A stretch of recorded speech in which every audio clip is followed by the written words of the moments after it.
Vamos con la palabra del Señor. Vamos a continuar con la predicación que quedó hasta la mitad. Hace 2 domingos atrás estuve predicando acerca de derribar fortalezas. Y me comprometí con continuar la predicación. Vamos a recapitular antes. Cuando el apóstol Pablo señala a la iglesia de los Corintios que tenemos que derribar toda fortaleza que se levanta en contra del conocimiento de Cristo, el apóstol Pablo está siguiendo un hilo conductor. El Nuevo Testamento, cuando lo leemos, siempre hay que entender que todo tiene un contexto, el Antiguo también. Y Pablo le está hablando a la iglesia de Corinto. La iglesia de Corinto tenía bastantes virtudes, pero también bastantes defectos, como todos nosotros también. Muchas gracias. Y estuve viendo cuántos defectos, y no lo digo porque yo me crea mejor que la iglesia de Corinto, no, pero cuántos defectos tenía la iglesia de Corinto. En las 12 epístolas se mencionan 16, tal vez hay más. Pero hay 16 defectos que el apóstol Pablo tiene que corregir en la iglesia. Pero yo lo sinteticé, lo resumí en una sola frase que el mismo apóstol Pablo le habla en su segunda carta a los Corintios, en el capítulo 10, versículo 3 al 8, lo resumo en una sola palabra. Todos esos defectos, todos esos pecados, hay que decir las cosas como son, ¿cierto? Todos los pecados que los hermanos en Corinto estaban frecuentando, Pablo lo muestra como una fortaleza, pero no una fortaleza de bienestar, sino una fortaleza como un muro de separación que impide tener una comunión genuina con Dios, que impide servir a Dios, que impide cumplir el propósito de Dios. Ese tipo de fortaleza me refiero. No una fortaleza que te hace bien, que te levante el ánimo, no. Sino imagínese usted un muro que bloquea tu comunión con Dios, número 1, número 2, tu servicio y número 3, el tener el cumplimiento de la voluntad de Dios en esta tierra. Quiero leerles nuevamente, 2 Corintios capítulo 10, nueva traducción viviente, gracias.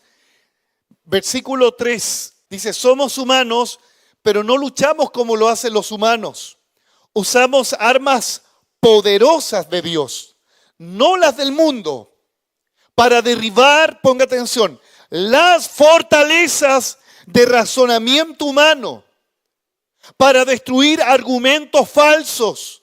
Destruimos todo obstáculo de arrogancia que impide que la gente conozca a Cristo. Capturamos los pensamientos rebeldes y enseñamos a las personas a obedecer a Cristo. Y una vez que ustedes lleguen a ser totalmente obedientes, porque ¿qué impide ser obediente al Señor? Una fortaleza. Pero cuando se derriba ese muro, somos obedientes. Y una vez que ustedes lleguen a ser totalmente obedientes, castigaremos a todo el que siga en desobediencia. La fortaleza a la que me refiero está construyéndose lamentablemente en nuestros pensamientos cuando no le damos lugar a Cristo. El ser humano es como un envase, como una taza. Esta taza o la lleno de agua o la lleno de té, o la lleno de bebida o la lleno de jugo. Nuestra mente es lo mismo. Nuestra mente o la tenemos en Cristo o la tenemos con ideas de este mundo o ideas que no son del Señor. No existen términos medios, no. O es luz o es tiniebla. O es Cristo o es Belial. O somos creyentes o somos incrédulos. O amamos o no amamos.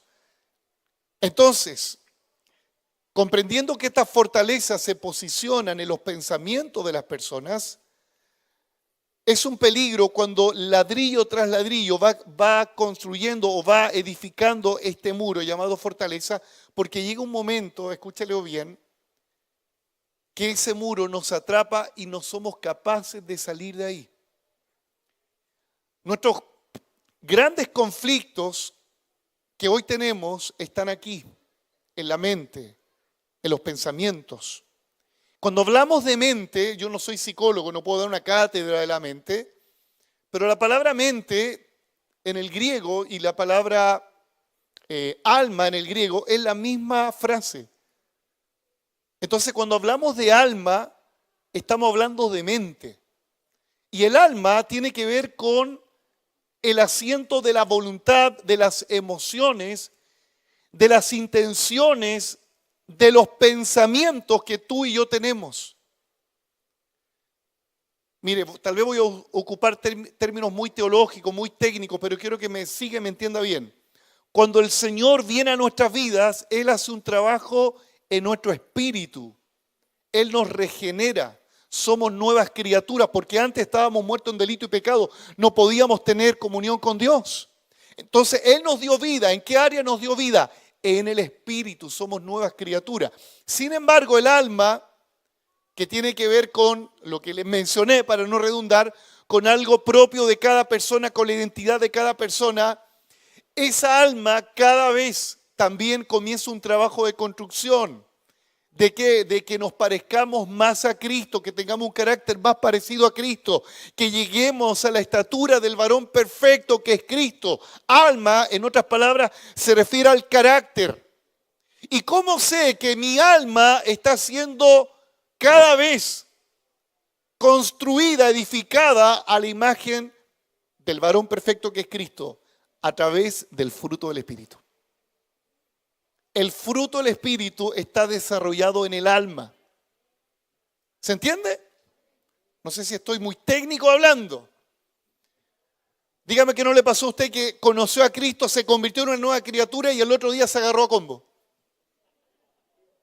Y tú dices, pero ¿cómo me agarré a combo si recibí al Señor, fui una nueva criatura, sentí el poder de Dios, vi que mi vida cambió, pero el otro día te agarraste a combo?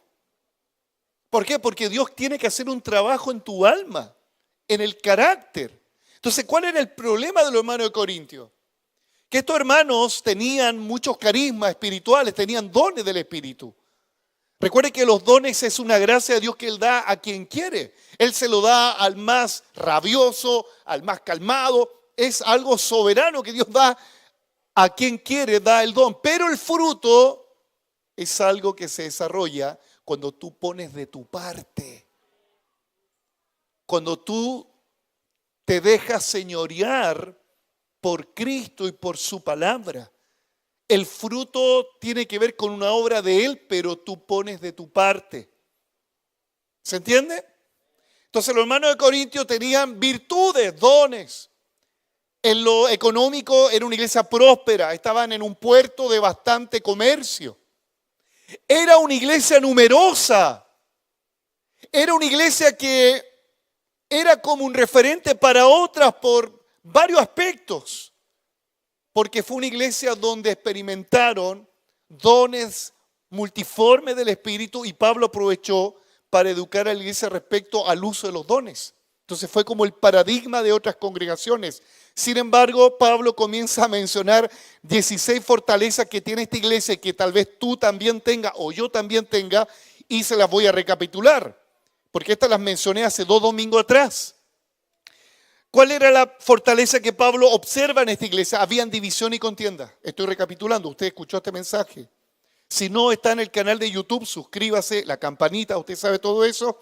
Por favor, a todo esto, ¿cuántos están suscritos en nuestro canal de YouTube? ¿Sí? Si no, suscríbete, por favor. ¿Para qué? No para que seamos famosos, no, para que cada vez que tengamos algo en nuestro canal, tú puedas estar atento, ¿ya? Habían divisiones, contiendas. Había orgullo humano. Había un acto de naturalizar la inmoralidad. Estoy recapitulando. Recuerden que las contiendas y divisiones eran por hermanos que se abanderaban por líderes que estaban en la iglesia. Algunos decían, yo soy del pastor Sergio. Otros decían, yo soy del pastor Elías, del pastor Carlos. Soy del hermano Luis. No decían eso, pero yo estoy contextualizando. Jamás ocurre esto acá en la congregación. Mire, le voy a decir algo. Usted no es mío, usted es de Cristo. Entonces eso nos deja a todos tranquilos. ¿Ya? ¿Estamos de acuerdo? Ya, perfecto. Había orgullo humano, ¿por qué? Porque había una iglesia donde habían griegos y habían judíos y habían helénicos, entonces los griegos tenían un estatus intelectual mayor, ellos se familiarizaban con los libros, entonces miraban con menosprecio a aquellos que no tenían esa cultura. Pablo tiene que derribar ese orgullo humano.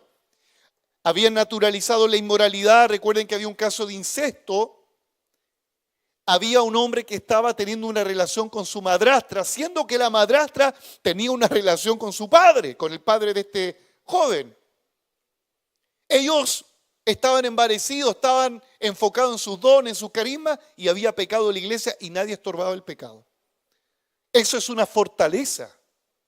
Mire, esto se aplica de un modo particular como congregacional. Nosotros como pastores tenemos que derribar fortalezas que el enemigo muchas veces quiere poner en medio de nosotros, derribándolo. Ahora quiero hacer un paréntesis. ¿Cómo derribamos las fortalezas? Vea cómo el apóstol Pablo lo derriba. ¿Cómo lo derriba? El apóstol Pablo lo derriba a través de la misma palabra que él, por el Espíritu, está formando a la iglesia. Yo sé que existe la lucha espiritual, existe la guerra espiritual y tenemos que enfrentarla. Pero ponga atención, la mayoría de las fortalezas, nosotros somos quienes ponemos el propio ladrillo. No sé si alguien lo entiende. Las fortalezas que se posicionan en la mente, en el alma, nosotros mismos agarramos los escombros y lo ocupamos para ponerlo a veces para un mecanismo de defensa, para ponerlo para ocultar el pecado que tenemos, lo ponemos para mostrar que somos importantes. Cuidado con los ladrillos que tú ocupas para poner fortalezas.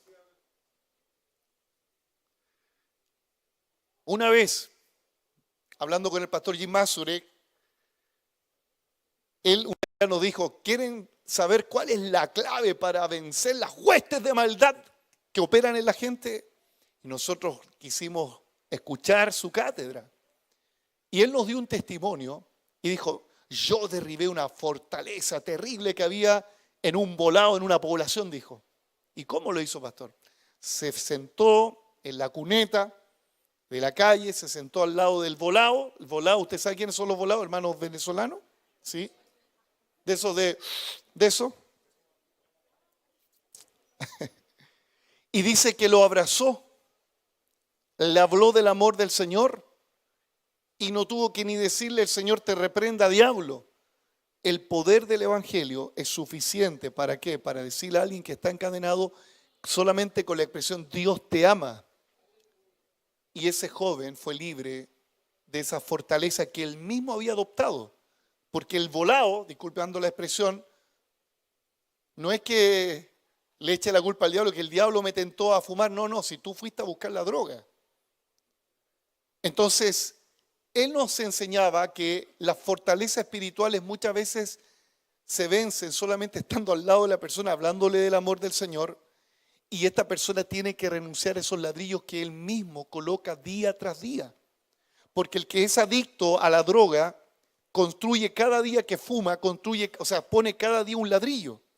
El que es adicto a la pornografía, cada día que ve pornografía, pone un ladrillo en su muro. Y así aplíquese en todos los pecados que alguien pudiera tener. Con esto no subestimo que hay que echar fuera demonios. Hay que echarlos fuera los demonios. Pero muchas veces la persona tiene que poner de su parte. Yo aprendí una lección echando fuera demonios. No soy el gran exorcista de Puente Alto, no.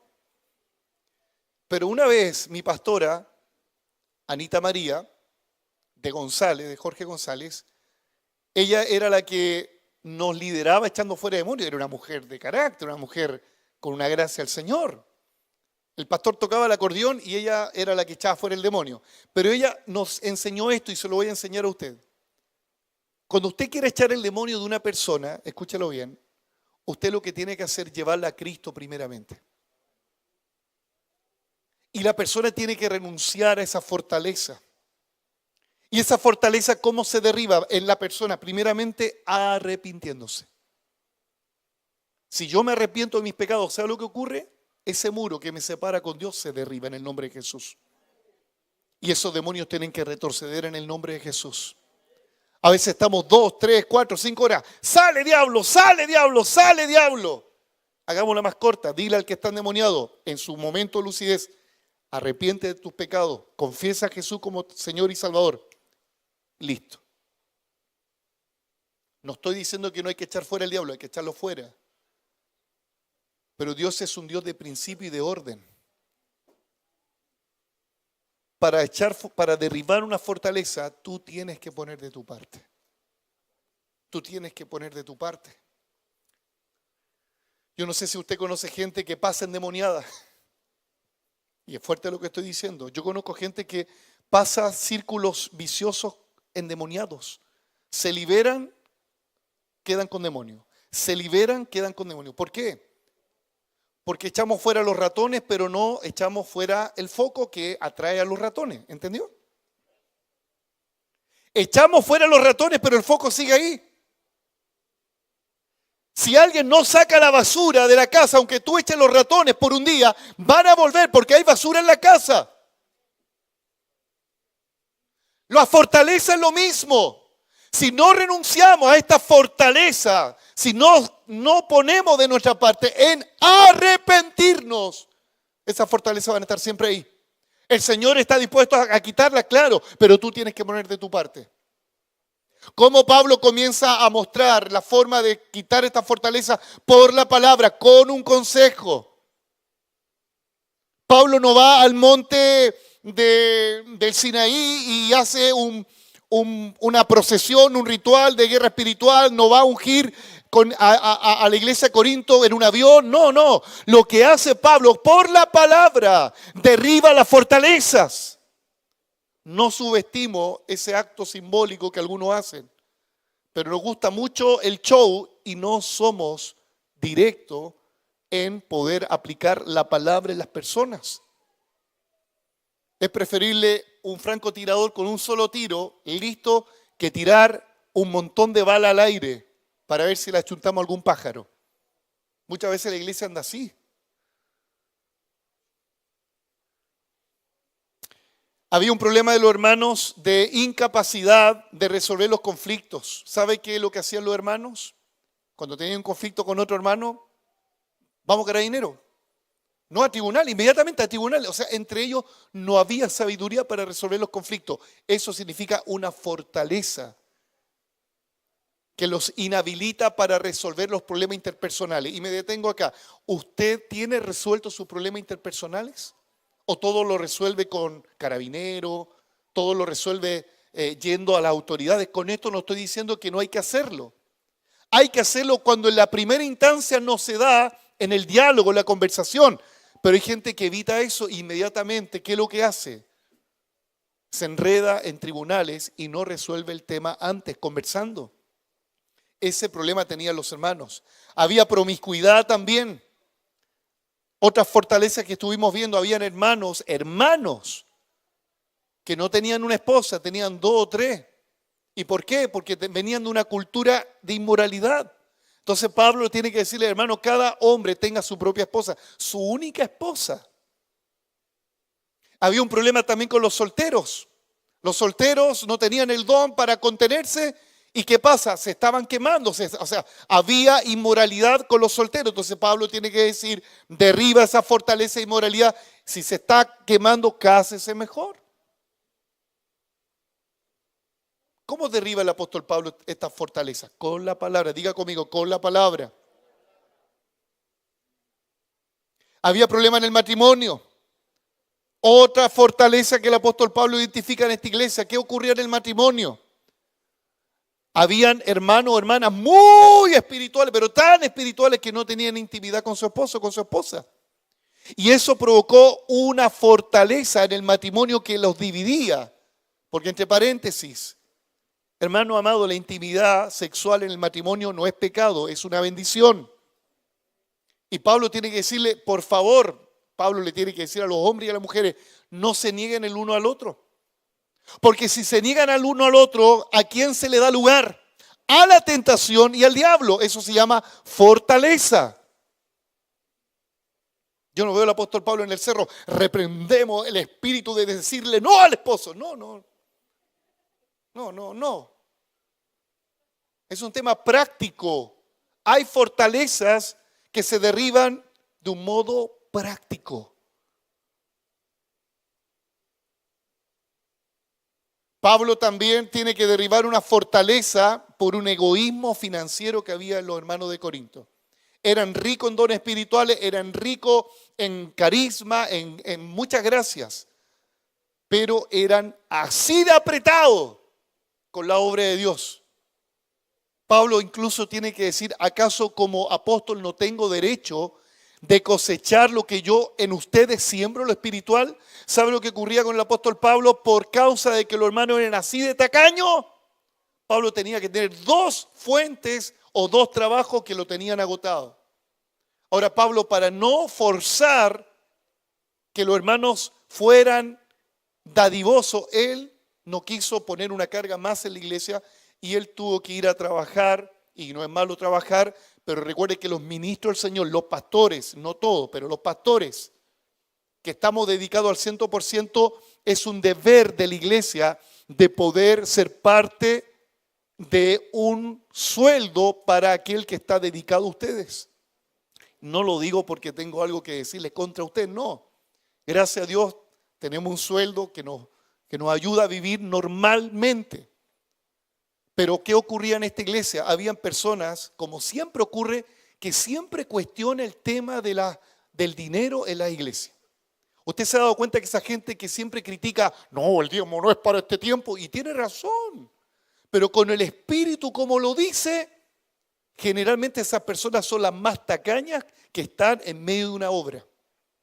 No, eso que al pastor hay que darle una ofrenda, no. Generalmente tienen fortaleza de raíces de amargura de otros lugares que lamentablemente abusaron de su dinero. Yo sé que hay un silencio rotundo porque el tema del dinero es un asunto que muchas veces está posicionado en la mente de las personas. Hay gente que critica cuando el pastor dice, vamos a levantar una ofrenda para... Ya está pidiendo plata el pastor. Pero si hermano, no lo estoy pidiendo para irme de picnic con mi familia. Estoy pidiendo que levantemos una ofrenda para los misioneros. Hay gente que lo critica y les cae mal cuando el pastor habla de plata. Vuelvo a decir, o porque hay una fortaleza llamada egoísmo, o porque hay una fortaleza de una mala experiencia que tuviste en otro lugar. Gracias a Dios que acá no hay ningún tipo de esa fortaleza.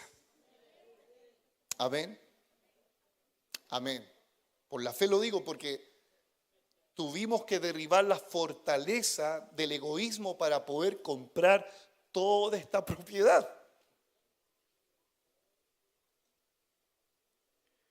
Y sigo ahora, todo eso fue una recapitulación de lo que vimos hace 2 domingos atrás. ¿Cuál era la otra fortaleza que el apóstol Pablo identifica en la iglesia de Corinto? La idolatría. La idolatría. ¿Qué es la idolatría? Es considerar a una persona o una cosa o una idea como lo mayor y lo más importante para tu vida. Eso es idolatría. Nosotros los evangélicos siempre miramos la vereda al frente del católico y decimos, son un idólatra, ustedes tienen imágenes, tienen una virgencita, un virgencito por aquí, son idólatras. Cuidado, es verdad que eso es idolatría, pero nosotros muchas veces tenemos ídolos escondidos. Como decía mi pastor Jorge, un virgencito escondido, una grutita escondida. Quiero leerles ahí primero los Corintios capítulo 10, versículo 4. Dice, y todos bebieron la misma bebida espiritual. Está hablando del pueblo de Israel que cruzó el desierto. Porque bebían de la roca espiritual que los seguía. Y la roca era Cristo. Pero de los demás de ellos no se agradó Dios, por lo cual quedaron postrados en el desierto. Ponga atención. El desierto es una prueba, ¿cierto? ¿Quiénes quedan reprobados y muertos en el desierto? Voy a leer la escritura. Usted va a sacar sus conclusiones. Mas estas cosas sucedieron como ejemplo para nosotros, para que no codiciemos cosas malas. ¿Quiénes quedaron hundidos en la prueba? ¿Quiénes no la pasaron? ¿Quiénes murieron en el desierto? Aquellos que codiciaron cosas malas. Como ellos codiciaron. No sean idólatras como algunos de ellos, según está escrito. Se sentó el pueblo a comer y a beber y se levantó a jugar. En otras versiones dice a disfrutar, a celebrar. ¿Por qué Pablo saca a colación lo que ocurrió con el pueblo de Israel en el desierto a la iglesia de Corinto? Porque hay un paralelo. ¿Cuál es el paralelo? Y este paralelo para todos nosotros. Todos nosotros estamos insertos en una prueba. Todos nosotros. La pregunta es, ¿cómo reaccionamos ante la prueba? ¿Cuál es la forma que vemos acá en Éxodo capítulo 32? La forma como ellos no pudieron aprobarla. Dice que Moisés estaba en el monte esperando las tablas. El pueblo, número uno, mire cómo se origina la idolatría. El pueblo fue impaciente. Pasaban los días, pasaban las horas. Moisés no bajaba del monte. Había incertidumbre y la impaciencia del pueblo le llevó a decir a Aarón, Moisés se demora. Moisés se demora y nosotros estamos acá en la incertidumbre. No ha descendido del monte. Número dos, esta idolatría se originó también, no solo por la impaciencia, también por la presión. Cuando estamos bajo presión, cuidado, porque estamos a punto de levantar ídolos. Si tú no manejas bien la presión, si tú eres impaciente, no manejas bien la presión, cuidado porque habrá un ídolo que estará tentándote a que lo adoptes. Los ídolos están a un 5 minutos, están a un botón. Pero el Señor no es el genio de la lámpara, el Señor no está dentro del microondas, el Señor no está en 5 minutos, Él está siempre contigo. Pero Él dice, espérate muchas veces. La presión, ¿qué le dijeron a Aarón? Levántate, haznos dioses que vayan delante de nosotros, porque este Moisés, el varón que nos sacó de la tierra de Egipto, no sabemos lo que le ha acontecido.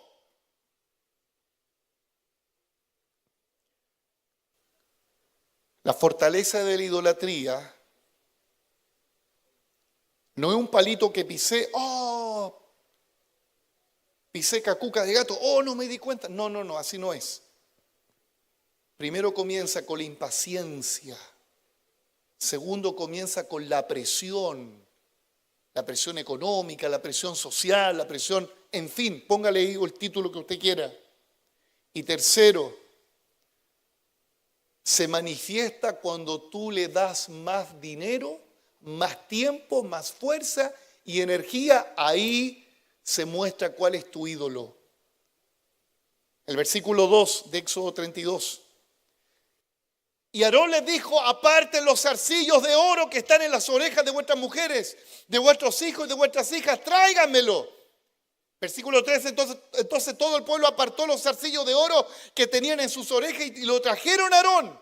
Ponga atención, la idolatría comienza por la impaciencia, por estar bajo presión.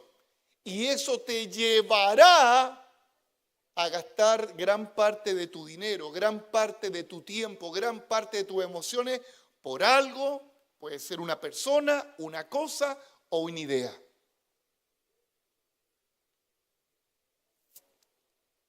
Y en cuarto lugar, ¿qué pasa con la idolatría del cristiano? Es raro lo que digo. La idolatría del cristiano, que el cristiano trata de sincretizarlo. No sé si usted entiende la palabra sincretizarlo. Sincretizar significa mezclarlo de Dios y mezclarlo con el ídolo.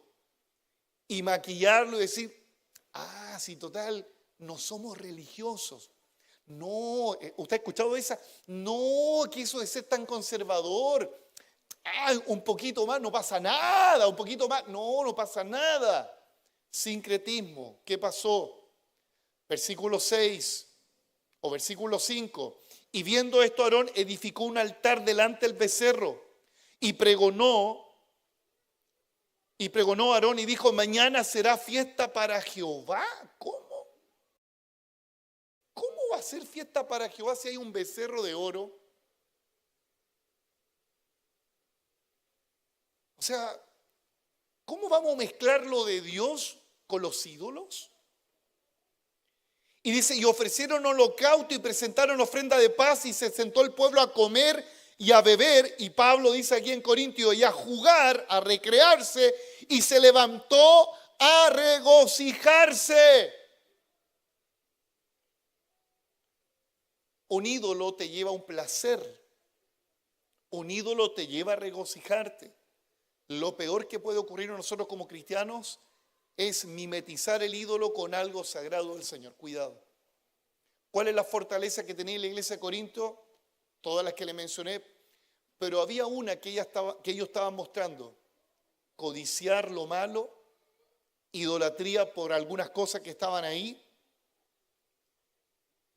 Y Pablo tiene que decir, ustedes tienen que derribar esa fortaleza. Todos nosotros somos tentados a tener ídolos. Mi pregunta es, ¿a qué le dedicas más tiempo a tu vida? ¿En quién y en qué gastas más dinero en esta tierra? ¿Cuál es tu razón de vivir?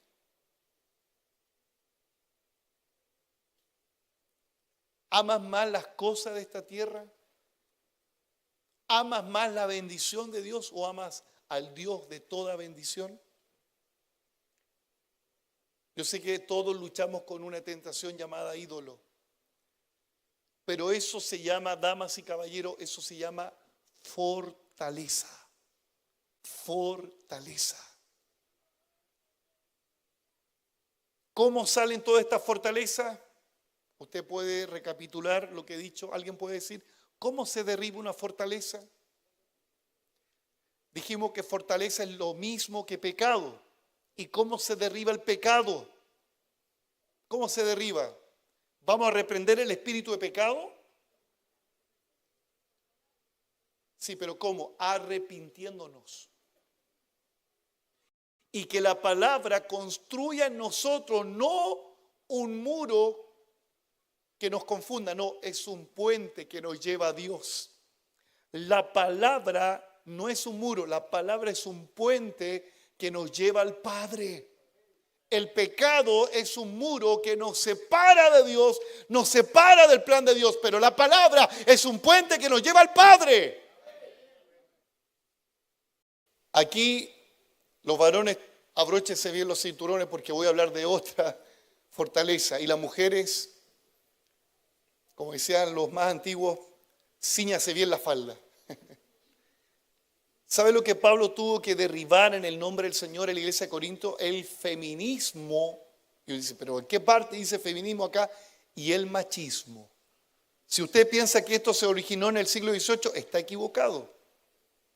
Esto viene desde el huerto del Edén. De ahí viene el problema. ¿Qué fortaleza me está hablando, pastor? ¿Cómo que el feminismo y el machismo están en la iglesia? ¿Estará aquí el feminismo y el machismo?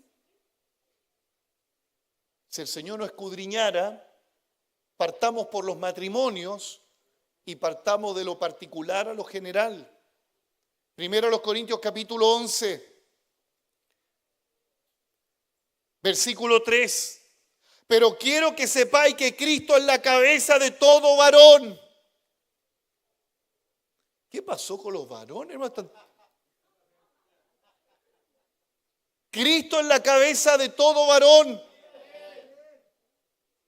Y el varón es la cabeza de la mujer. Y Dios la cabeza de Cristo. Usted dice, pero pastor, ¿por qué Pablo tiene que decir esto? Lo tiene que decir porque en el contexto de la iglesia de Corinto habían más de 100 sacerdotisas que estaban en un templo dedicado a la inmoralidad, y estas 100 sacerdotisas, escúchelo bien, tenían liderazgo innato y que muchas de ellas se convirtieron a Cristo, pero no habían derribado paradigmas de entender que aunque tenían liderazgo innato en su trabajo de inmoralidad, en el principio del reino de los cielos no funciona así. Los parámetros de este mundo no son los mismos de nuestra forma de vivir en Cristo. Pablo ocupa la palabra cabeza, dice que Cristo es la cabeza de todo varón. La palabra griega para cabeza es kefalé, que significa un lugar o una persona sólida donde sostenerme. No es que Dios sea machista ni caprichoso, ni que Él tenga algo contra la mujer, no. El hombre como la mujer delante de Dios tienen el mismo valor. El mismo valor. Sin embargo, cuidado con el concepto de igualdad. El hombre como la mujer no son iguales. Y al decir que no son iguales, no estoy diciendo que la mujer sea inferior. Estoy diciendo que el hombre como la mujer no son iguales desde el punto de vista fisiológico. La mujer no tiene la misma fuerza física que el hombre. Yo sé que hay excepciones. Yo sé que hay hermanos ñeclas y la mujer es la... No quiero mirar a nadie. Yo sé que hay excepciones, pero no es el principio principal del Señor. La mujer, por un modo que el Señor quiso que fuese así, es más sensible emocionalmente. Yo sé que hay excepciones, yo sé que hay mujeres que parecen militares, hermano, que no me pasa nada, que ni una lágrima. Hay excepciones, hermano. Pero la mujer, aún, quiero decir, esas mujeres que muchas veces se muestran así, son las que más lloran en el secreto, en el baño, y no muestran debilidad porque a veces la única figura de fortaleza de la casa es la mujer, porque el hombre no asume su rol. Respiren, mujeres. El apóstol Pablo dice en 1 Corintios capítulo 3 que la mujer es un vaso más, no dice frágil, es más frágil. Entonces cuando Dios en su soberanía, en su voluntad dice la mujer debe estar sujeta y debe considerar al hombre, al esposo como cabeza, es por una necesidad y por un complemento. La mujer necesita a un varón, escúchalo bien, que no solamente sea, como decimos en Chile, sea choro, sea valiente, fortachón. Lo que necesita esa mujer es un varón que esté sujeto a la cabeza que es Cristo. Eso necesita la mujer. Denle un aplauso, eso necesita la mujer. Cristo es la cabeza de todo varón y el varón es la cabeza de toda mujer y Dios la cabeza de Cristo. Algunos lo ven de un modo jerárquico, pero más que jerárquico es un asunto funcional. Esto no es machismo. ¿Escuchó bien? Dios le plació crear primeramente, como dice Pablo a Timoteo, crear primeramente Dios creó al hombre y después a la mujer. Es un tema soberano, un tema de orden. Con esto no estoy diciendo que la mujer no tenga ningún derecho a opinar en su matrimonio, por supuesto que sí. Y más que opinar, la palabra opinar es como casi subestimar decir esto. La mujer como el hombre, ambos son una sola carne.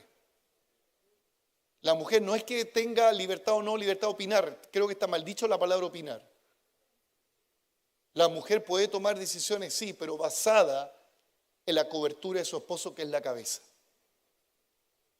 Ahora usted me va a decir, pastor, ¿y qué pasa si la cabeza de mi esposo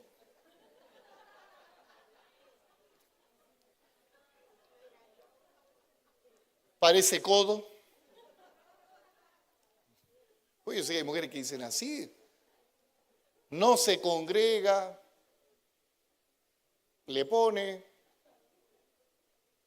es garabatero, grosero, se baña una vez a la semana, es de la vieja escuela, pelúo, hediondo, más macho. ¿Cómo me sujeto a una cabeza que es así? Mire, el apóstol Pablo da instrucciones en el apóstol Pedro, 1 Pedro capítulo 3, dice, la mujer que no tiene un esposo cristiano convertido debe sujetarse igual. ¿Pero en qué aspecto?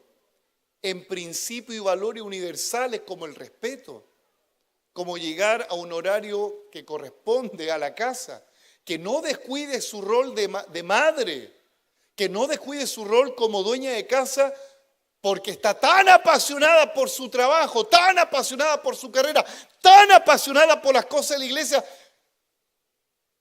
y el esposo el ceniciento. Hermanos, no estoy diciendo que la mujer es la empleada de la casa. No estoy diciendo que la mujer nació para lavar los platos, no estoy diciendo eso. Pero si alguna hermana tiene un esposo que no es cristiano, pero tiene sentido común, tiene valores y le dice, oye mamita, no sé cómo le dirá, mi amor, gordita, no sé cómo le dirá, está bien que vaya a la iglesia, pero no vaya todos los días a la iglesia. ¿Estamos de acuerdo, no? Oye mamita, está bien que vaya a orar por todos los que están enfermos en los hospitales, pero quédate cuidando a nuestro hijo que está en la casa, que está enfermo. ¿Se da cuenta que no hay que ser evangélico para tener sentido común? Si usted es más espiritual que su esposo, usted debe sujetarse de igual manera a su esposo en asuntos de sentido común. Ninguna, amén, hermano. Pablo en Efesios capítulo 5, versículo 22 al 25, las casadas estén sujetas a sus propios maridos, como al Señor, porque el marido es cabeza de la mujer, así como Cristo es cabeza de la iglesia, la cual es su cuerpo, Él es su Salvador. Así como la iglesia está sujeta a Cristo, así también las casadas lo estén a sus maridos en todo. Vuelvo a decir, si usted es una hermana, usted no tiene que pedirle permiso al esposo. ¿Puedo ir al mall con mi amiga, por favor? No tiene que pedirle permiso. Usted hable con su esposo. Dígale, ¿te parece? ¿Crees que tengamos tiempo? Tú haces esto, yo voy a hacer esto otro. Se dialoga. No es una esclava la mujer. Se conversa. La mujer es ayuda idónea. Y cuando digo ayuda idónea, usted debe entender en el contexto o en el vocablo hebreo, no está hablando que por ser ayuda es inferior. La palabra ayuda, el vocablo hebreo significa complemento. Porque algunos de verdad que son no cabezas, son cabezones de liga.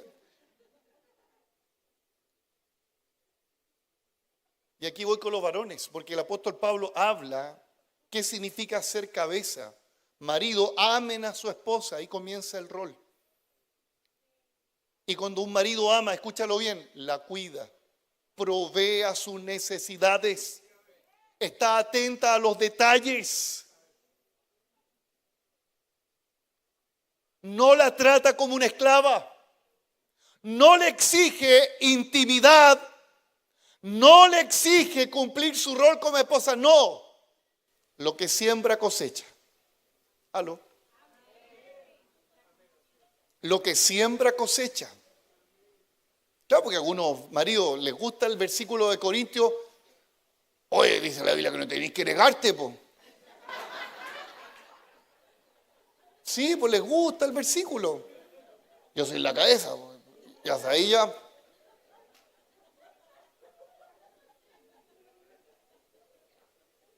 Oye, hermano, por favor, no estamos en la prehistoria. Usted como varón pavimente el momento de la intimidad. Hay algunas cabezas que quieren intimidad, ni se bañan. Son groseros con su esposa. ¿Y cómo quieres que ella se dé para ti? La mayor responsabilidad está en el varón, más que en la mujer. ¿Sí? la mayor responsabilidad está en el hombre. Ahora, si usted me dice, pero pastor, mi hombre, mi esposo, como que no atira, está afanado en su trabajo. Bueno, usted es la ayuda idónea. Lo que él no ve, usted lo ve en él. Sergio Urtubia no es Sergio Urtubia hasta la altura que tengo en Cristo si no hubiese sido por Cindy Reyes, mi esposa. Ella me enseñó que para comer no tengo que hacer sonar el tenedor con los dientes. Discúlpame que cuente nuestra intimidad.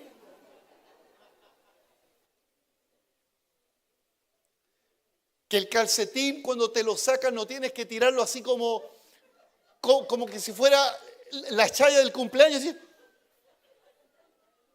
Aprendí, hermano, que los calcetines van a un canasto, que es ropa sucia, que la ropa interior se deja ahí, no como una caja de sorpresa. Oh, apareció ahí el slip del pastor. Bueno, cuento mis cosas también porque en esas cosas la mujer, si no fuera por una mujer, como el caso mío y de mi esposa, yo sería el mismo bruto de antes, hermano.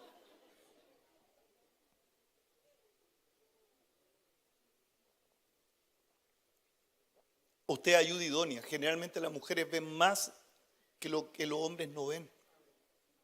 ¿O no? La mujer es detallista. La mujer encuentra el ajuste. No, nosotros somos los caballos de feria. Tienen unas cositas acá. Miran para adelante, no miran para los lados. Buenos para la pega el caballo, pero no miran para ningún lado. Para el frente, pega, pega, pega, trabajo, trabajo, trabajo. Ayuda idónea. Marido, amen a sus mujeres, a su mujer, como Cristo amó a la iglesia y se entregó a sí mismo por ella. La cabeza se entrega el todo por el todo. El todo por el todo. Si tú no te entregas el todo por tu esposa, no esperes que te prepare el mejor plato, no esperes el cariñito, no.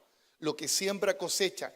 Pero también hay un mandamiento para la mujer, aparte de someterse, que yo sé que una palabra que es violenta parece para este tiempo,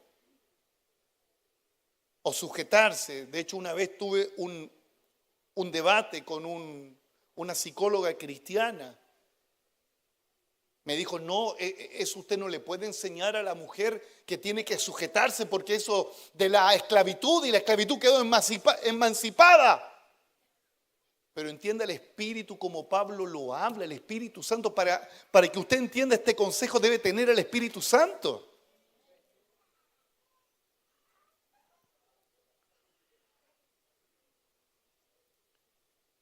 Y en lo ministerial es lo mismo. A Dios le plació constituir ancianos, varones, para administrar una iglesia. ¿Las mujeres pueden liderar? Sí, pueden liderar, pero no a toda una iglesia. No, tiene que haber un varón al lado de la esposa. ¿Escuchó bien? Si usted, hermana, y tal vez me detengo mucho acá porque es una fortaleza que tenemos que ir derribando. El machismo, derribarlo, y el feminismo. Tal vez usted, hermana, tiene mayor carisma que su esposo.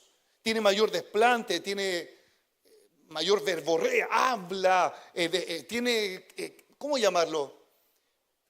Tiene una impronta que Dios le dio especial y su esposo tal vez es más calladito, más tímido, quita bulla. No quiero decir que le diga así mi amor a todo, pero a lo mejor es así. Usted no quite el lugar que le corresponde a su esposo. Aunque usted es más carismática, tenga más desplante, aunque usted tenga mayor forma de comunicar, si su esposo es tímido y todo lo que le dije, su esposo es autoridad suya, él es cabeza.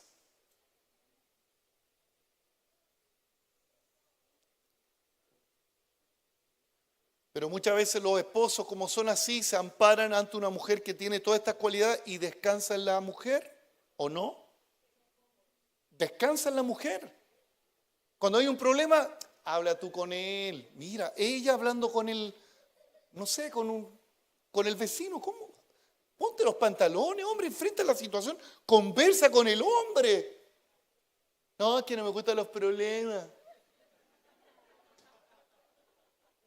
Y ella, la Arnold Schwarzenegger, con metralleta resolviendo los problemas. Ella, hermano amado, yo sé que entre chiste y chiste, pero hay palabra de Dios de por medio. Por favor, varones, asumamos nuestro rol. Pongámonos los pantalones. Usted sabía que muchas iglesias, la mayoría, la componen mujeres. Y muchas de esas mujeres tienen esposos que son creyentes, pero se congregan de vez en cuando.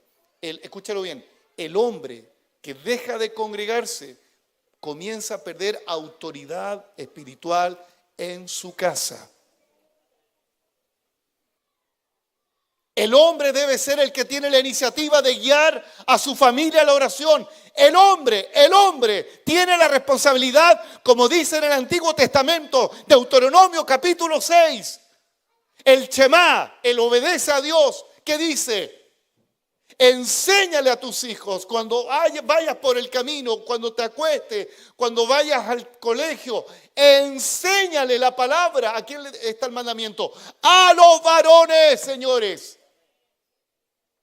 Yo sé que los varones decimos esto, es que tenemos tanto trabajo que llego cansado. Está bien, la mujer lo puede hacer, pero el varón no deje de hacerlo. Es el varón. Yo no sé, hermano, qué hora es. Voy a seguir.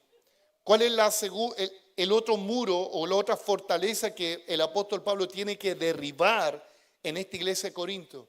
La errada concepción del amor. La errada concepción del amor. El hermano Luis estuvo hablando del amor el viernes pasado, no quiero redundar tanto.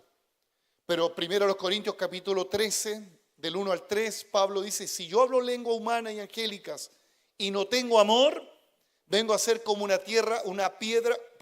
tarro con piedra, que resuena, o címbalo que retiñe. Si tuviera profecía y entendiese todos los misterios y toda la ciencia y toda la fe la tuviera, de tal manera que trasladase los montes y no tengo amor, nada soy. Y si repartiese todos mis bienes para dar de comer a los pobres, y si entregase mi cuerpo para ser quemado y no tengo amor, de nada me sirve. ¿Qué es lo que había en esta iglesia? Carismas, habían capacidades sobrenaturales, pero parece que no había amor de Dios. El amor que está mostrando acá el apóstol Pablo no es el amor de padre a hijo, el amor filial. No es un amor selectivo como uno decide tener un amigo y quererlo. No, Pablo está hablando del amor ágape, el amor de Dios debe estar en nosotros, hermano. Si está el amor de Dios en una iglesia, en una familia, en un matrimonio, todas las fortalezas de pecado, de tentación, se tienen que derribar en el nombre de Jesús. El amor cubre multitud de faltas, el amor de Dios. El amor te lleva a perdonar, el amor te lleva a tolerar. No al pecado, sino al pecador que peca. Eso te lleva a tolerar el amor. ¿Escuchó bien? El amor no tolera el pecado, el amor tolera al que peca. Pero cuando alguien no tiene el amor de Dios, no quiere ni ver a la persona, la quiere segregar, la quiere patear. No, ese no es el amor de Dios. ¿Cuál es la fortaleza que tenemos muchas veces en la mente? La errada concepción del amor. Entre paréntesis, para tener éxito en el matrimonio, ame con el amor de Dios.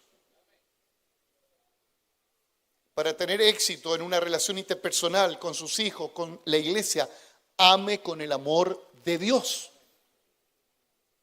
El que tiene amor derriba los falsos conceptos del amor. 1 Juan 4:20, si alguno dice yo amo a Dios, ¿cuántos aman a Dios? ¿Usted ama a Dios? Coma y aborrece a su hermano, es mentiroso.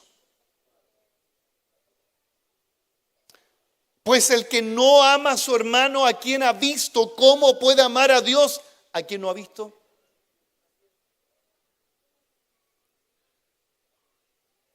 ¿Cómo puedes amar al que está sentado en el trono y no eres capaz de amar al que está sentado al lado tuyo?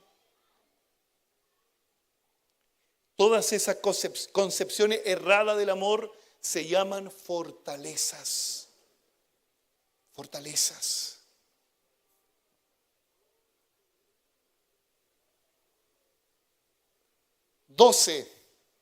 ¿Cuál es la fortaleza que el apóstol Pablo identifica en esta iglesia? No creer que Jesucristo resucitó.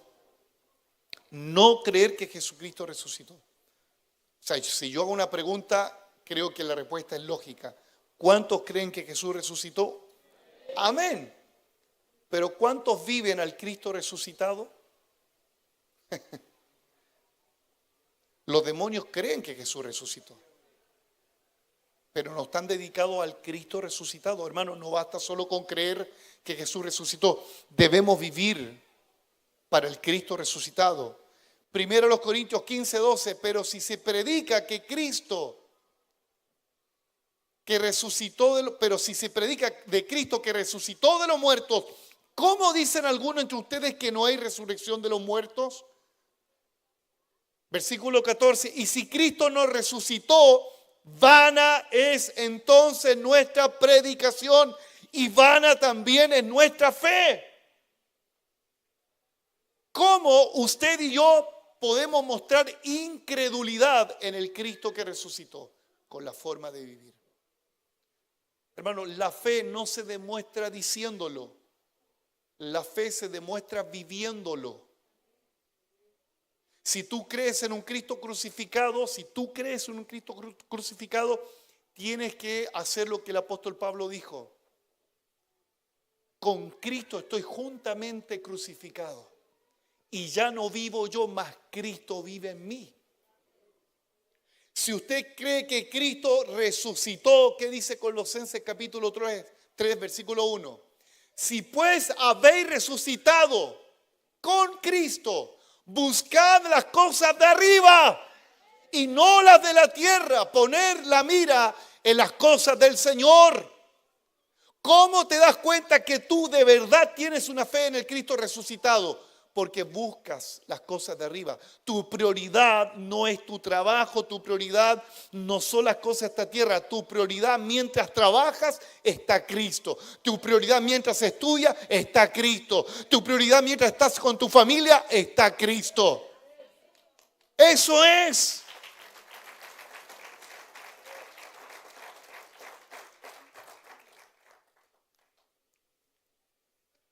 Debemos derribar la imagen de un Cristo histórico. Hay mucha gente que recuerda a Cristo, pero no lo vive. Hay una diferencia entre recordar y vivir. Las personas recuerdan el pasado, las personas recuerdan a alguien que murió. Pero yo no puedo decir, por ejemplo, yo recuerdo a Cindy. No, pues si yo vivo con ella, ¿cómo decir yo la recuerdo? ¿Cuál es la imagen que tienes de Cristo?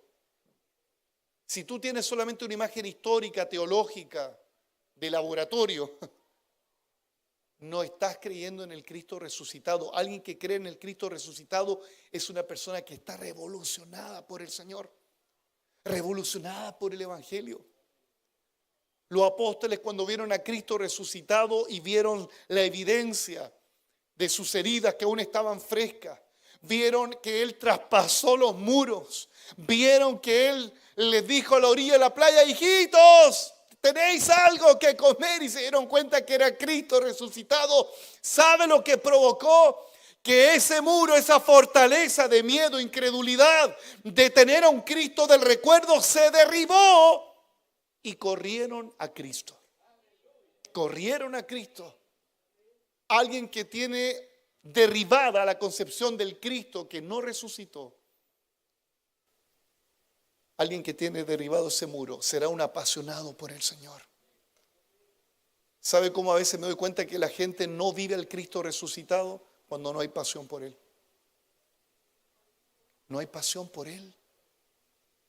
Un evangelio tan natural, tan fome, que la verdad es que el evangelio no es fome por lo demás, no es natural.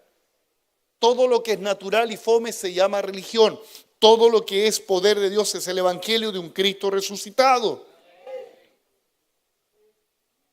La otra fortaleza que tenemos que derribar, y voy a terminar hasta acá, me quedan 4 más. Y esta fortaleza cuesta derribar. La falta de perdón. La falta de perdón. Segunda a los Corintios, capítulo 9, capítulo 2, bien digo. En el contexto, la segunda carta del apóstol Pablo a los Corintios, una carta que tiene como fin animar a los hermanos a perdonar a aquel que había ofendido a la iglesia. Usted aplíquelo. ¿Quién le ha ofendido a usted? A algunos le faltan dedos. ¿Usted ha sido ofendido en la vida? Una pregunta tan elemental. ¿Usted ha sido ofendido? De todas esas ofensas que son como un ladrillo, escúchalo bien, cada ofensa es un ladrillo, otra ofensa otro ladrillo, cada palabra que tú recibes ofensiva, un ladrillo, un ladrillo, un ladrillo, un muro, una fortaleza. Pablo, mire lo que aconseja esta iglesia que estaba enojadísimos con una persona que por causa de él le llegó el medio reto al apóstol Pablo. Trajo división, trajo problema a la iglesia. Hermano, entre paréntesis, el pecado del miembro de una iglesia no solamente afecta a ese hermano, a esa familia, afecta a una congregación. Afecta a una congregación. El pecado del miembro de una iglesia afecta a una congregación. Yo sé, hermano, que estoy enseñando algo tal vez no popular, pero es palabra del Señor.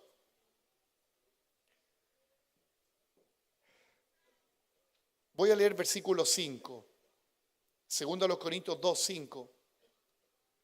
Pero si alguno me ha causado tristeza, hermano, la ofensa provoca tristeza. No me la ha causado a mí solo, sino en cierto modo, por no exagerar, a todos ustedes. Le basta a tal persona esta reprensión hecha por muchos. Recuerde que fue disciplinado este hermano que había causado un problema en la iglesia. Así que al contrario, ustedes más bien debieran perdonarlo y consolarlo. Ahí está la instrucción para derribar la fortaleza de la ofensa. Vuelvo a decirlo, para derribar la fortaleza de la ofensa. El consejo del Espíritu Santo es perdonar a la persona, consolarlo, para que no sea consumido de demasiada tristeza. Por lo cual os ruego que confirméis el amor con él. Por algo el apóstol Pablo habla del amor a la iglesia de los Corintios. Porque también para este fin les escribí para tener la prueba si ustedes son obedientes en todo. Escúchalo bien. Para derribar fortaleza usted no tiene que recibir un sentimiento para hacerlo. No, usted y yo tenemos que obedecer a lo que la palabra nos dice. Denle un aplauso si usted quiere obedecer a la palabra. No es por motivación, no es porque si siento o no siento hacerlo. Usted y yo tenemos que sujetarnos a Cristo, a su palabra. Él dice, si alguien te ofende, tú y yo debemos perdonarle. Y si esa persona se arrepiente y está desconsolada, tienes que consolarlo. Es la forma de derribar fortaleza, pero nos gusta el show, por hermano. Vamos a ungir con aceite afuera de la casa de él para que los demonios salgan de él. Vamos a reprender ese espíritu. Sí, hay que hacerlo. Pero como tienes tantas ganas de hacer esto, ¿por qué no te atreves y lo ves cara a cara a la persona y dices, ¿sabes qué? Te perdono. Te perdono. Pero nos gusta echar fuera el demonio de la ofensa, espíritu de ofensa, fuera. El evangelio es tan práctico, hermano. ¿Qué dice el apóstol Pablo a los Romanos capítulo 12? No seas vencido de lo malo, sino vence el mal haciendo él. No dice reprendiendo el mal. No digo que no hay que reprenderlo, hay que reprenderlo. Pero ¿cómo actuamos muchas veces? Muy espiritualoides. pero no hacemos lo que la palabra nos dice. Sigo la lectura.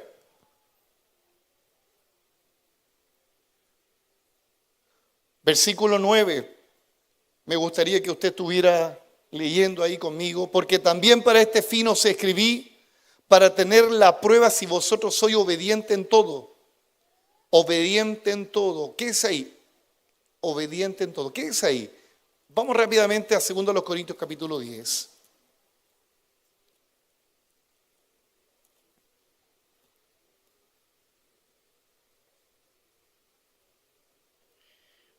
Versículo 4 y 5. Pues las armas de nuestra milicia no son carnales, sino poderosas en Dios para la destrucción de fortalezas, ¿cierto?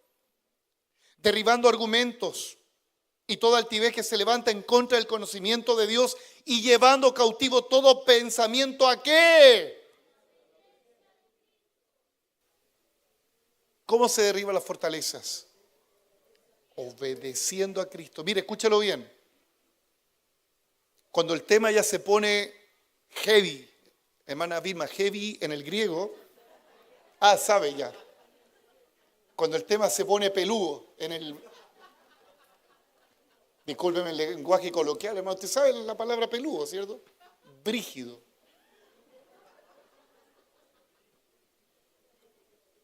Porque, hermano, mire, de lo natural pasamos a lo espiritual. Primero obedezco a Cristo, me sujeto a la palabra, y eso te va a dar autoridad para echar todo espíritu demoníaco. Hermano, con esto yo no estoy todo naturalizando. Detrás de toda fortaleza hay un espíritu demoníaco. ¿Escuchó bien? Detrás de toda fortaleza hay un espíritu demoníaco que está esperando su momento. Si tú no lo resuelves por la escritura y le das el tiempo, el que comienza a abrir la puerta a la fuerza son los demonios. Vuelvo a decir, detrás de toda fortaleza, de todo lo que he nombrado, de toda esta anomalía que tenía la iglesia de Corinto, si no Pablo no interviene, esta iglesia se destruye. Ahora usted dirá, pero pastor, si la iglesia del Señor nadie la va a destruir. Escúchelo bien. Si los líderes principales le dan lugar al diablo y le dan lugar a la carne, lamentablemente el diablo puede hacer muchas cosas dentro de una iglesia. Por eso los pastores estamos para velar, cuidar, mirar si hay alguna fortaleza por aquí, por allá. Estamos para estar dispuestos, como dice el apóstol Pablo, para derribar todo argumento, toda altivez, toda fortaleza que se levanta en contra del conocimiento de Cristo. En eso, amado hermano, sacaremos espada para cortar y deshacer toda obra de arrogancia, de altivez y toda obra del diablo. Por eso Pablo, cuando le dice a los corintios, en la letra ustedes ven que mi párrafo parece que es de una persona tímida que le está escribiendo. Pero ¿acaso quieren? Y Pablo dice, se pone choro, Pablo dice, ¿acaso quieren verme presencialmente y quieren ver con qué autoridad voy a proceder contra ustedes? ¡Wow! Autoridad del Señor. Sí, a veces me han dicho, pastor, usted es cariñoso, están... Pero yo lo único que le digo, que Dios me siga dando esa paz, esa paciencia, pero cuando hay asuntos que hay que corregir, hermanos, vive Dios que en verdad que hemos tomado autoridad por la gracia de Dios para poner los puntos sobre la I. Lo que es pecado y usted se tiene que arrepentir y tiene que pedir perdón y se tiene que santificar y tiene que volver al Señor. No hay acá un tratamiento psicológico, vaya a la punta del cerro, tome aire, no, arrepiéntase de su pecado, deje de pecar y busque la santidad del Señor. Ese es el consejo que le vamos a dar.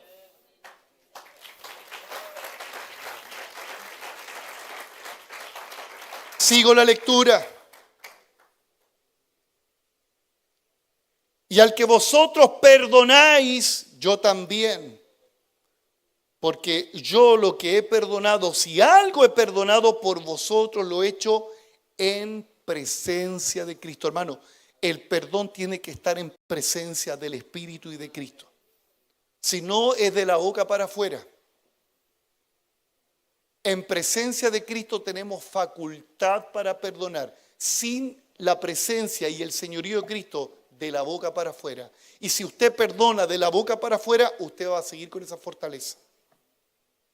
Y aunque usted unja con aceite al ofensor y reprenda a sus demonios, usted comience primero a dar el primer paso. Perdónele.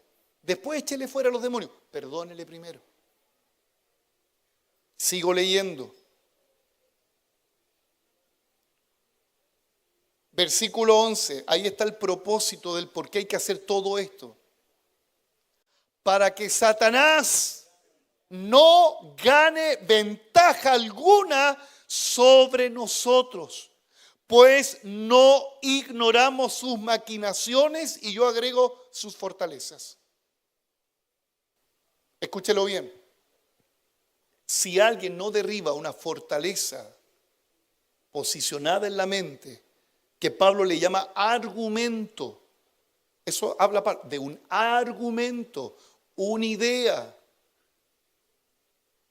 Si usted no procede a renunciar y a quitar esos ladrillos con la ayuda del Espíritu Santo, el que toma ventaja es el demonio. Está escrito, para que Satanás no gane ventaja. ¿Quién es el único que gana cuando alguien no se reconcilia? El demonio toma ventaja. Ahora usted me dirá, pastor, ¿y qué pasa si esa persona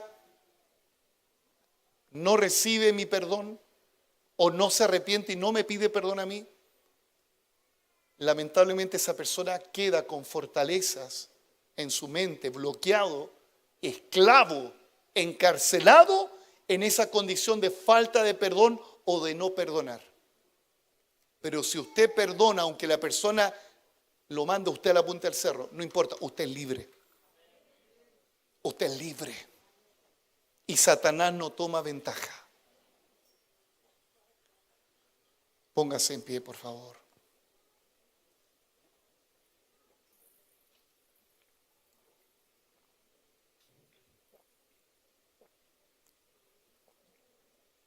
Quiero pedir su silencio, por favor.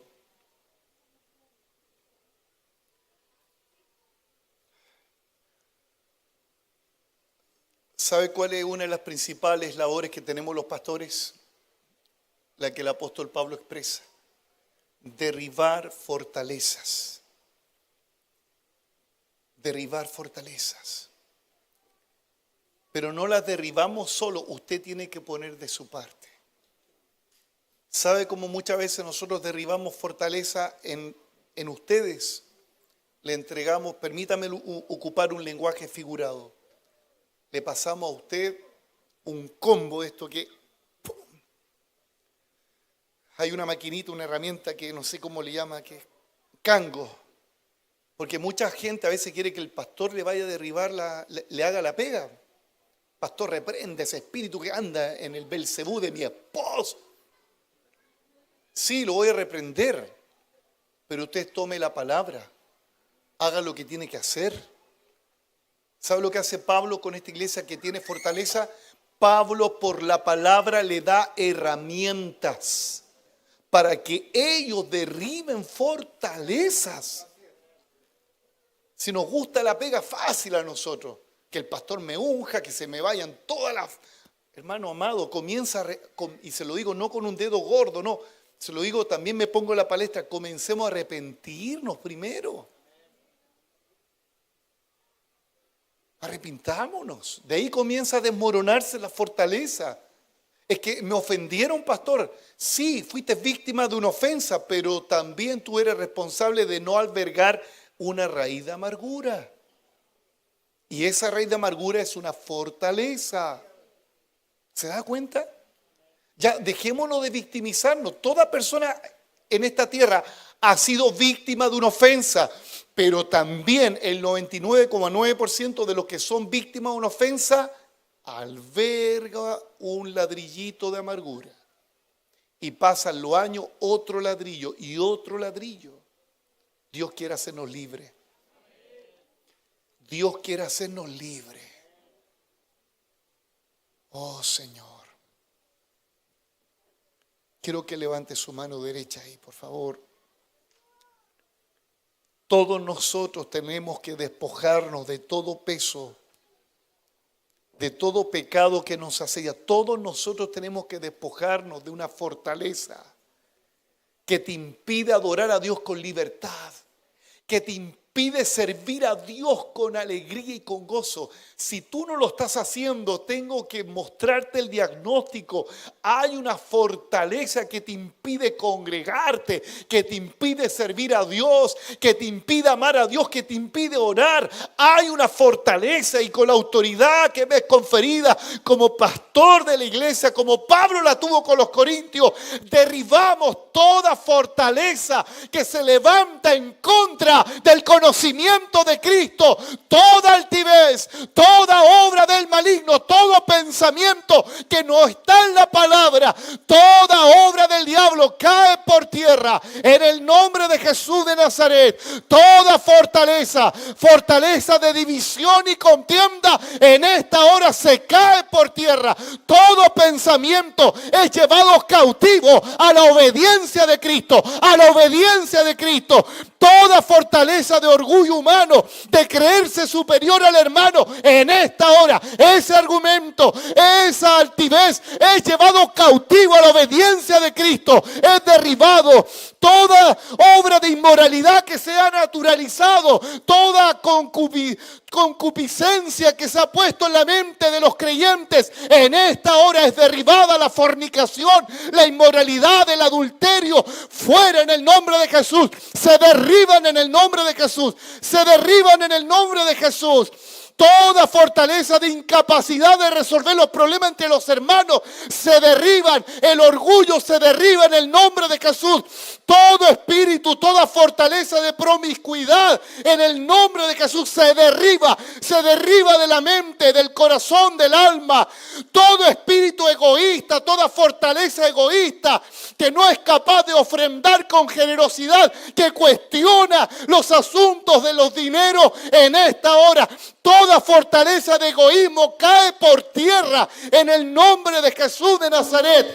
En el nombre de Jesús, toda idolatría que lleva a los creyentes a tener placer en las cosas de este mundo y no en el del Señor, cae por tierra en el nombre de Jesús.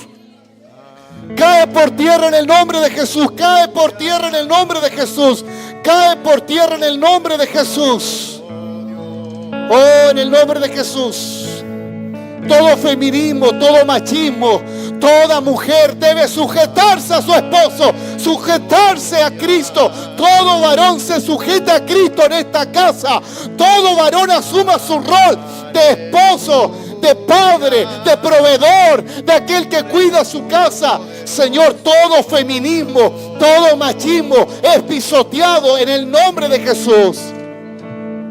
Aleluya, aleluya. Toda falta de amor en el nombre de Jesús se derriba. Se derriba la falta de amor. Se derriba la falta de amor.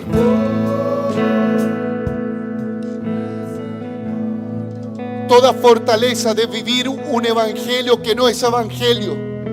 Toda fortaleza de religión que recuerdas a un Jesús pero no lo vives. Que recuerdas a un Jesús que sabes que está vivo pero no lo vives. Toda religión, toda fortaleza religiosa se cae por tierra en el nombre de Jesús. Se cae por tierra toda religión que miras a un Cristo crucificado pero tienes que recordar que Él está vivo. Toda fortaleza es falta de perdón en el nombre de Jesús. Señor, hay hermanos aquí que no han perdonado. Señor amado, todo pensamiento se ha llevado cautivo ahora en el nombre de Jesús. Señor, que nuestras acciones, decisiones y emociones estén sujetas a la obediencia de Cristo. Toda falta de perdón, toda fortaleza, todo muro de falta de perdón cae por tierra ahora en el nombre de Jesús. Padre, no queremos que el diablo tome ventaja. No, Señor, no. En el nombre de Jesús, perdonamos a los que nos han ofendido. Perdonamos a los que nos han ofendido, a los que han hablado mal de nosotros, los perdonamos. A los que han querido hacernos el daño, los perdonamos. Vamos, suelta perdón ahí donde estás. Suelta perdón en presencia de Cristo, como el apóstol Pablo dijo. Como el apóstol Pablo dijo, en presencia de Cristo yo al tal lo perdono. En presencia de Cristo al tal yo lo perdono. Vamos, vamos, vamos. Suelta perdón, suelta perdón, suelta perdón. Eso te impide, si no lo derribas, te impide tener comunión con el Padre. El que no perdona, vuestro Padre Celestial tampoco nos lo perdonará. Pero si nosotros perdonamos las ofensas, nuestro Padre Celestial también perdonará nuestras ofensas. Aleluya, aleluya. Toda fortaleza del enemigo cae por tierra. En el nombre de Jesús. Aleluya. En el nombre de Jesús. El Espíritu Santo me dice que hay personas que están escuchando este mensaje por las redes sociales y por tiempo no se han congregado porque están atrapados en fortalezas. Ahora, ahí donde estás mirándome, escuchándome, vamos, el Señor te dice: quebrántate ante mí, dice el Señor. Quebrántate ante mí, dice el Señor. El que se quebrante ante mí, yo quebranto fortaleza. Mira lo que me dice el Espíritu Santo. Mira lo que me dice para ti también que estás acá. El que se quebranta delante de mí, dice el Señor, yo quebranto las fortalezas.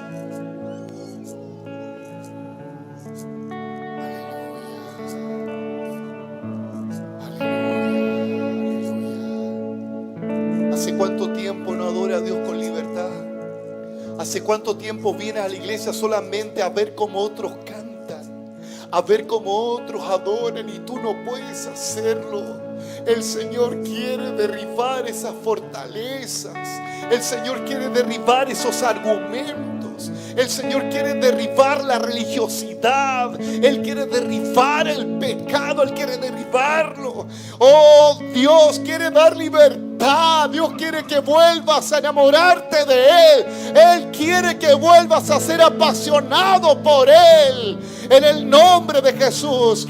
El Señor no busca admiradores. Él busca adoradores. Y los adoradores son libres de fortaleza. No hay nada que impida a un adorador alabar al Padre. No hay muro, no hay fortaleza, porque son derribadas en el nombre de Jesucristo. ¿Qué te parece que levantemos todas nuestras manos al Señor y adores al Señor? Mientras adoramos al Señor, el Espíritu Santo va a empezar a derribar toda fortaleza. Sujétate a Cristo, sujétate a la palabra. Ama al Señor con todo tu corazón. Ama al Señor con todo tu corazón, con toda tu alma. Alaba, alaba.